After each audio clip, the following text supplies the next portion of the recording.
हे पितरांनो तुम्हाला नमस्कार करतो. ओम श्री गणेश देवताय नमः. ओम श्री कुळदेवताय नमः. ओम श्री गुरुदेवताय नमः. ओम सर्वश्री इष्टदेवताय नमो नमः. शिवशानाथ मित्रांनो, मी कडाप्पा परत एकदा आपल्यासमोर हजर आहे.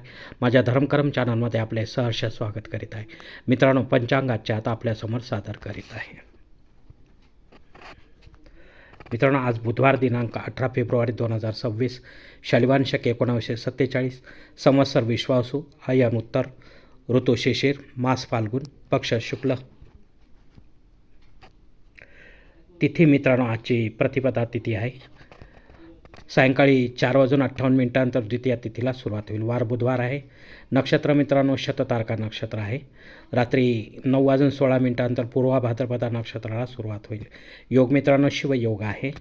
रात्री 10:45 सिद्ध योगाला सुरुवात होईल. करण मित्रांनो बहुकरण आहे. सायंकाळी 4:58 बालवकरणाला सुरुवात होईल. तर उद्या पहाटे 4:32 कौलवकरणाला सुरुवात होईल. मित्रांनो, प्रमुख ग्रहांची राशीस्थिती पहाटे 5:30 वाजता अशी असणार आहे. सूर्य कुंभ राशीत असेल, चंद्र कुंभ राशीत, गुरु मिथुन राशीत, तर शनिदेव मीन राशीत असणार आहे. मित्रांनो, सध्या चंद्र राशीनुसार कुंभ, मीन व मेष या 3 राशींना 7:30 सुरू आहे.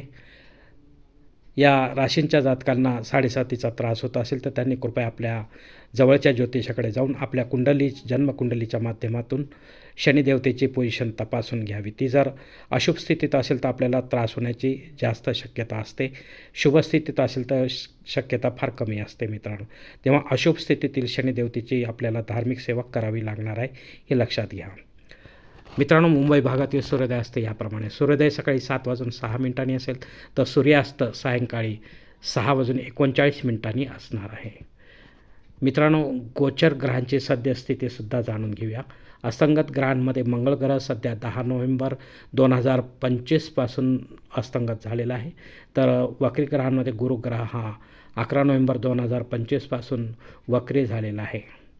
हे दोनही ग्रह आपल्याला आपल्या जन्मकुंडलीच्या माध्यमातून काय फळ देतील हे देखील ज्योतिष आपल्याला समजावून सांगतील. मित्रांनो, या पंचांगाच्या आधारे आता आपण आजच्या पूजेसाठी लागणारा संकल्प सोडणार आहोत. तेव्हा आपण आपल्या उजव्या हाताच्या तळहातावर एक पळी पाणी, थोडे अक्षत, एक फूल वा फुलाची पाकळी घ्या आणि हा छोटासा संकल्प म्हणायला सुरुवात करा. मित्रांनो, हर ओम शिव शिव शंभुराज्ञय प्रवर्तमान सत्य ब्रह्मणो द्वितीय परार्धे श्वेतवराह कल्पे वैवस्वत मन्वत्रे कलियुगे प्रथम पादे जम्बूद्वीपे भरतवर्षे भरतखंडे मेरो दक्षिण दिग्भागे महाराष्ट्र देशे व्यावहारिक चांद्रमान शालिवान शक 1947 प्रभावादी 60 संवत्सरांमध्ये विश्वावसू नाम संवत्सरे उत्तरायणे वसंत ऋतू फाल्गुन मासे शुक्ल पक्षे सौम्य वासरे शततारका नक्षत्रे शिवयोगे बहुकर्णे प्रतिपदा शुभतितो वीरगोत्रात उत्पन्न मी कडाप्पा मोपात दुरितक्षयद्वारा श्री पार्वतीपती परमेश्वर प्रित्यर्थ विधिवत नित्य देवपूजा एवं इष्टलिंग पूजा करिष्ये. मित्रांनो, याच ठिकाणी हा संकल्प संपलेला आहे. तेव्हा आपण आपल्या उजव्या हाताच्या तळहातावर एक जे संकल्पाचे पाणी आहे ते समोरच्या निर्मलाच्या थाळीत सोडून द्या. मित्रांनो, या संकल्पाची वेळ मर्यादा सायंकाळी 4:58 आहे.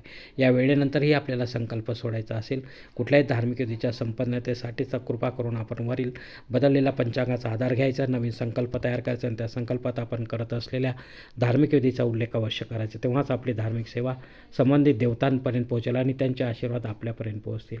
आपले जीवन अधिक सुखमय बनेल. मित्रांनो, आता मुहूर्त विभागामध्ये पाहूया. यात धार्मिक विधीने त्यांचे मुहूर्तकाळ याप्रमाणे दिलेले आहेत. सर्वात प्रथम साखरपुडा यासाठी मुहूर्त दिले आहेत दिनांक 20, 21, 22, 25 मार्च, दिनांक 5, 7, 8, 14 आणि 15. डोहाळ जेवणासाठी मुहूर्त दिले दिनांक 22, 25, 26 मार्च, दिनांक 5 आणि 9. बारसे करण्यासाठी मुहूर्त दिले दिनांक 20, 21, 22, 26, 28 मार्च, दिनांक 5, 8 आणि 15.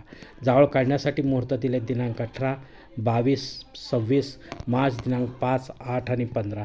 गृहप्रवेश करण्यासाठी मुहूर्त दिले दिनांक 18, 20, 22, 28 दिनांक 5, 8 मार्च, दिनांक 5, 8, 14 आणि 15. आता मुहूर्ताच्या दुसऱ्या भागात देखील पाहूया. मित्रांनो, उपनयन करण्यासाठी मुहूर्त दिले दिनांक 22, 26, 27 मार्च, दिनांक 5 आणि 8. विवाह करण्यासाठी मुहूर्त दिले दिनांक 20, 22, 25, 26 मार्च, दिनांक 5, 7, 8, 12, 14, 15 आणि 16. वास्तुशांती करण्यासाठी मुहूर्त दिले दिनांक 20, 26, 28 मार्च, दिनांक 5, 14 आणि 16. भूमिपूजन व पायाभरणी करण्यासाठी मुहूर्त दिले दिनांक 21 मार्च, दिनांक 3. देवमूर्तीची प्राणप्रतिष्ठा करण्यासाठी मुहूर्त दिलेत दिनांक 20, 22, 26 मार्च, दिनांक 5, 8, 15 आणि 16.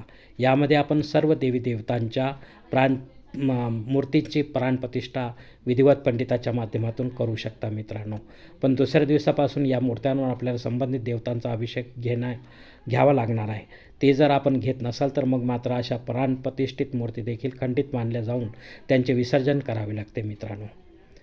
तेव्हा हा नियम जो आहे तो लक्षात घेऊनच आपण आपल्या देवघरातली संख्या वाढवायची आहे. देवतांच्या वाढवणे योग्य नाही मित्रांनो, कारण आपल्याला श्री गणेश, कुळदेवता, स्त्री आणि पुरुष, इष्टदेवता आणि गुरु या 5च देवतांची आपल्याला गरज आहे. इतर देवतांची आपल्याला गरज तशी नाही मित्रांनो.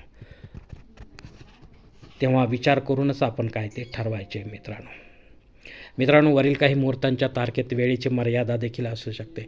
कृपया ते जाणून घेण्यासाठी आपण मला कॉमेंट्स बॉक्समध्ये विचारावे किंवा योग्य पुरोहितास संपर्क साधावा किंवा पंचांगधारकास संपर्क साधावा आणि मगच आपल्या जन्मकुंडलीच्या माध्यमातून आपल्यासाठी योग्य असा मुहूर्त निवडावा, जेणेकरून आपल्या मुहूर्तामध्ये कोणत्याही प्रकारची बाधा उत्पन्न होणार नाही आणि मुहूर्ताचे पूर्णपणे फळ आपल्याला प्राप्त होईल मित्रांनो. आणि असा मुहूर्त जर आपल्याला मिळत नसेल तर मग मात्र आपण स्वतःहून किंवा पंडिताच्या माध्यमातून यापेक्षा वेगळा काही मुहूर्त निर्माण करण्याचा प्रयत्न करू नका. तसेच पंडिताला देखील आपण मुहूर्त काढण्यासाठी भाग पाडू नका मित्रांनो, कारण मुळात तो मुहूर्तच नसल्यामुळे त्याचा आपल्याला काही एक उपयोग होणार नाही मित्रांनो. पंचांगातील इतर काही महत्त्वाची जी माहिती आहे ती आता आपण पाहणार आहोत. पंचांगशुद्धी नाही मित्रांनो. दिनविशेषमध्ये चंद्रदर्शन आहे ते आपल्याला 7:36 घ्यायचे आहे मित्रांनो. जर आपण नियमितपणे दर मासाला हे चंद्रदर्शन घेत असाल तर सौर वसंत ऋतू प्रारंभ होत आहे मित्रांनो. आजपासून प्रतिपदा श्राद्ध कर्म आहे मित्रांनो. या तिथीवर आपल्याशी संबंधित नातेवाईक किंवा आपल्यावर अवलंबून असलेले नातेवाईक आपल्याला सोडून परलोकात निघून गेले असेल तर त्यांच्या नावाने आपल्याला पिंडदानयुक्त श्राद्ध कर्म करणं गरजेचे आहे. घरी करा किंवा तीर्थक्षेत्री करा, पण विधिवत करा, पंडिताच्या माध्यमातून करा आणि अपराह्न काळातच करा. तेव्हाच आपले पितृकर्म जे आहे हे आपल्या पितरांपर्यंत पोहोचेल आणि त्यांचे आशीर्वाद आपल्यापर्यंत पोहोचतील. आपले जीवन अधिक सुखमय बनेल मित्रांनो. अग्निपृथ्वीवर सायंकाळी 4:58 हजर आहे, त्याआधी नाही. जर आपल्याला नव्याने काही होम यज्ञ या कर्मकांड सुरू करायचे असतील तर आपण अवश्य सुरू करू शकता, पण या वेळेनंतर सुरू करायचे आहे. पण पुढे जाऊन ते देखील बंद पडतील तर मग मात्र आपल्याला दोष लागण्याची शक्यता राहणार आहे. राहुकाळ मित्रांनो दुपारी 12 ते 1:30 वाजेपर्यंत. या 1.5 तासाच्या काळामध्ये राहू अत्यंत प्रभावी असल्यामुळे तो आपल्या कामांना बिघडवणार मित्रांनो, कामामध्ये अडथळे निर्माण करणार, आपल्याला यश प्राप्त होऊ देणार नाही. म्हणून आपण या 1.5 तासाच्या काळात आपली महत्त्वाची किंवा विशेष कामे न करता रेग्युलर जी कामे आहेत तीच करावी मित्रांनो. धन्यवाद मित्रांनो. आजचा हा पंचांगासंबंधीचा व्हिडिओ मी याच ठिकाणी संपत आहे. आपण जर माझ्या मताशी सहमत असाल तर कृपया माझे धर्मकरम चॅनल सबस्क्राईब करा, लाईक करा, आपले कुटुंब व मित्रपरिवारासह शेअर करा. तसेच कॉमेंट्स बॉक्समध्ये आपले मत अवश्य नोंदवा आणि माझा पुढील व्हिडिओ आपल्यापर्यंत पोहोचण्यासाठी बेल बटन अवश्य दाबा. धन्यवाद मित्रांनो. पुढील भेटीपर्यंत आपण खुश राहा, आनंदी राहा, प्रसन्न राहा. हरिओम. शिवशंभो महादेव.